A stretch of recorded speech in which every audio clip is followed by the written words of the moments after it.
एक गुरु और शिष्य जंगल से होते हुए अपने गांव जा रहे होते हैं। अंधेरा काफ़ी हो चुका था।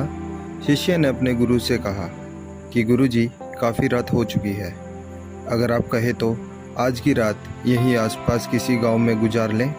गुरुजी ने अपना सर हिलाया और वो आसपास के गांव में एक छोटे से घर के पास जाकर रुके।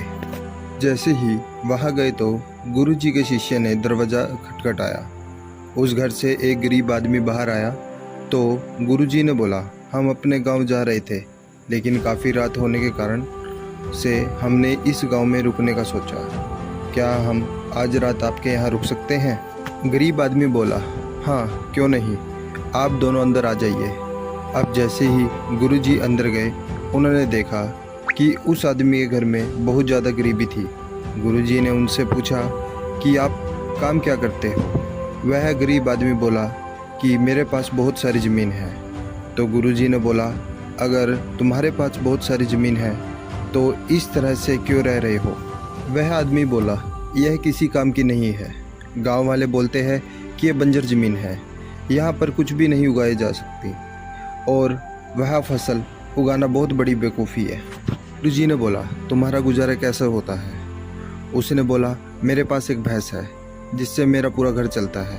ये सुनने के बाद गुरुजी सो जाते हैं और रात में जब सब लोग सो रहे होते हैं तब गुरुजी अपने शिष्य को उठाते हैं और उस गरीब आदमी की भैंस लेकर अपने गांव चले जाते हैं। शिष्य अपने गुरु से पूछता है कि गुरुजी, कहीं आप ये गलत काम तो नहीं कर रहे हैं? उस गरीब आदमी की रोजी रोटी इस भैंस की वजह से चलती है।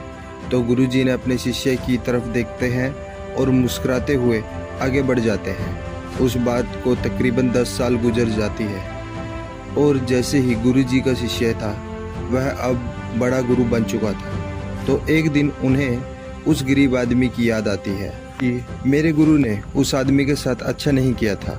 मुझे एक बार चलकर देखना चाहिए कि वह आदमी अब किस परिस्थिति में है। वह शिष्य उस गांव की तरफ जाता है और वहां जैसे ही पहुंचता है तो वह देखता है कि जहाँ पर उस गरीब आदमी का झोपड़ा था, अब वहाँ एक बड़ा ही आलीशान महल बन चुका था और उस झोपड़े के बाहर जो बंजर ज़मीन थी उस पर फल और फूलों के बगीचे थे। उधर से उस घर का मालिक आता है। शिष्य उसे पहचान लेता है और उस आदमी को बोलता है, तुमने मुझे पहचाना? मैं अपने गुरुजी के साथ आया था, हमने एक रात के लिए आपके यहाँ रुके थे। वह आदमी उसे पहचान लेता है और बोलता है कि उस रात में आप कहाँ चले गए थे? और उसी रात के बाद ही मेरी भैंस भी कहीं चली गई थी। मेरे पास कोई रास्ता नहीं था तो मैंने अपनी ज़मीन पर मेहनत की और फसल निकल आई और आज मैं इस गांव का सबसे बड़ा और अमीर आदमी बन चुका हूँ। ये सुनने के बाद शिष्य की आंखों में अपने गुरुजी के लिए आंसू आ गए और उसे ये बात अब समझ आई और वो रोने लगा। इस कहानी से हमें ये सीख मिलती है कि हमारे अंदर ऐसी बहुत सी खूबियाँ छिपी हुई हैं, लेकिन हमें कोई ना कोई चीज़ रोक कर रखती है। वो अपने परिवार वाले भी हो सकते हैं, अपने दोस्त भी हो सकते हैं, कुछ और भी हो सकता है। देखिए, आपके पास भी तो भैंस के जैसी कोई दूसरी चीज़ तो नहीं है जो आपको आगे बढ़ने से रोक कर रखती है।